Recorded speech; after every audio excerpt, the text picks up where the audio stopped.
7,000 hours in a metal box, 12,000 kilometers away. The only thing between my conscience and a Hellfire missile was the zoom of a camera. My call sign was Pixel. Television sold you the story of surgical strikes and high-value targets neutralized. The truth I saw in high definition?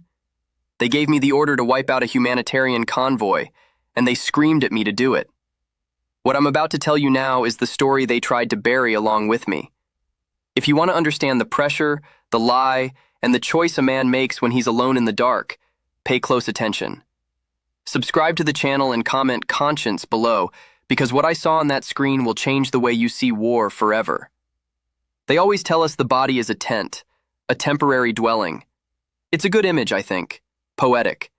But they never tell you the details. They never tell you how the fabric gets worn, thin, how the sunlight starts to come through the gaps in a way you don't want, how the wind whistles through the seams, a constant reminder that the structure won't hold forever. My tent. Mine has seen many seasons. The poles that support it are bent. The canvas is stained by the rains of 80-some years. Every morning, getting up is like trying to repitch this old structure with frayed ropes. There's a creaking in the bones, a silent protest in every movement. You get used to it. You learn to live with the creaking, with the whistling of the wind. It becomes the soundtrack of your life. That day, however, the music changed. There was nothing special about the morning. The same pale winter sun coming through the bedroom window, the same smell of reheated coffee the nurse left on the nightstand, the same beep, beep, beep of the machine that had become a constant companion, a metronome measuring what was left of my time. I looked at my hands lying on the thin white sheet. They looked like maps of dry rivers. So many stories in those bulging veins, in the skin thin as tissue paper. Stories of work, of hugs, of children I held, of a life that suddenly seemed to belong to someone else. I closed my eyes, and for an instant I wasn't there. I was running, young, barefoot on the dew-wet grass, the air filling my lungs with a force I had forgotten existed. My wife's laughter, still a young woman, echoing through the trees. The feeling of the sun warming my face. That's when the pain came.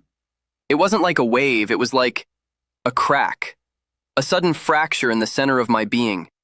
It started in my chest, an immense pressure, as if a giant's hand was crushing me against the bed. The air that was once so abundant in the field of my memory, now found no way in. I tried to pull it in, but my lungs were like punctured bellows. The beep, beep, beep of the machine changed. It got faster, sharper, a desperate alarm. I heard footsteps running in the hallway, the door banging open, voices, fragments of phrases. "He's crashing. Call the doctor. Saturation dropping." But the voices were far away, as if I were at the bottom of a well and they were shouting from the edge. The room began to darken at the edges, the window light becoming a narrow tunnel. The sound of my own heart, once a frantic drum in my chest, was now a muffled echo. Thump, thump, thump. The pain didn't lessen, but it stopped mattering. The struggle to breathe ceased. Not through victory, but through surrender. My body, this old tent, finally gave way. I felt the last breath escape my lips. It wasn't a gasp of agony, it was a relief, a letting go of the ropes. And then, the white ceiling of the room, the pale light, everything just began to dissolve, like smoke. And in the silence that followed, where the alarm and the voices could no longer reach me, I felt something new. It wasn't a fall. It was a lifting, a gentle pull upward out of the torn fabric of my earthly life. I was leaving. It was the strangest feeling, this lifting. There were no ropes, no hands. It was as if gravity itself had decided to let me go. For a moment I looked down, and I saw. I saw that old tent, pale and still on the bed. I saw the nurses, their faces a mixture of urgency and sadness. The sharp beep of the monitor was now a straight, continuous line. There was so much panic in that little room, but none of it touched me. The sound no longer had power over me. It was like watching a scene through very, very thick glass. I could see the storm, but I didn't feel the rain, didn't hear the thunder. And then I turned away. Or rather, the scene dissolved. The room, the people, the sound, everything disappeared, Not suddenly, but like ink diluting in water. And I was nowhere and everywhere. The first thing I noticed was the absence of pain. That giant crushing my chest had simply gone. The struggle for air, the creaking of bones, the weight of decades on my shoulders, all gone. I was weightless. I had no body. I was just me. A consciousness floating in a perfect and absolute silence. It wasn't an empty silence, it was a full silence, full of peace, a peace that surpassed all understanding. How long I stayed there, I don't know. There was no time in that place. It was just a state of being, pure and simple. I thought of my wife, my children, my grandchildren, and the love I felt for them was not a painful memory, a longing. It was a warm, real presence, there with me, part of who I was. It was then that the silence began to change, subtly.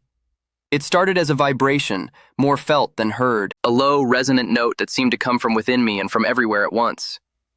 It was a sound that seemed to harmonize every part of my being, tuning me to something immense.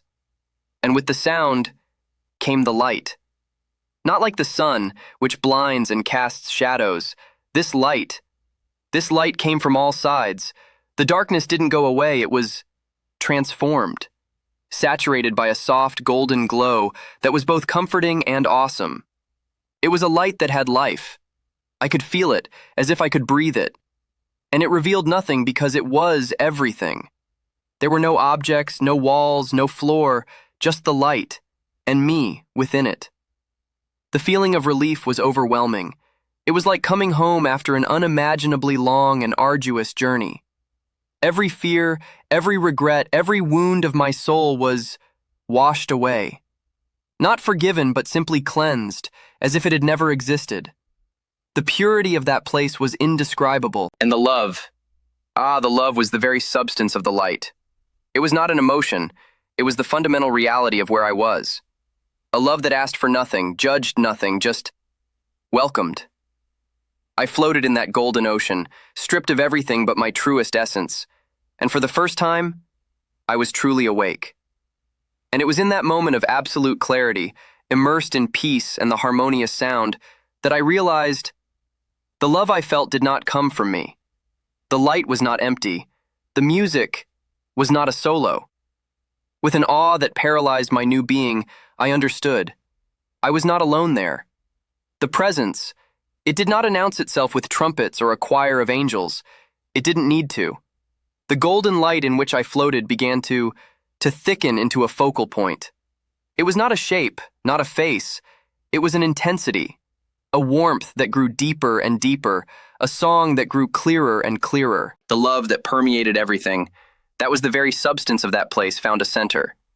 And from that center, it radiated with a force that made my newly freed soul tremble with pure reverence. And I knew. Not with my mind, not with logic, I knew with the essence of my being, with a certainty deeper than any fact I had ever known. It was him, and he saw me. Not with eyes, it was a knowing. The entire scroll of my life was unrolled before him in a single instant. Every petty thought, every harsh word, every act of selfishness, it was all there. The shame I expected to feel, the fear of judgment, none of it came.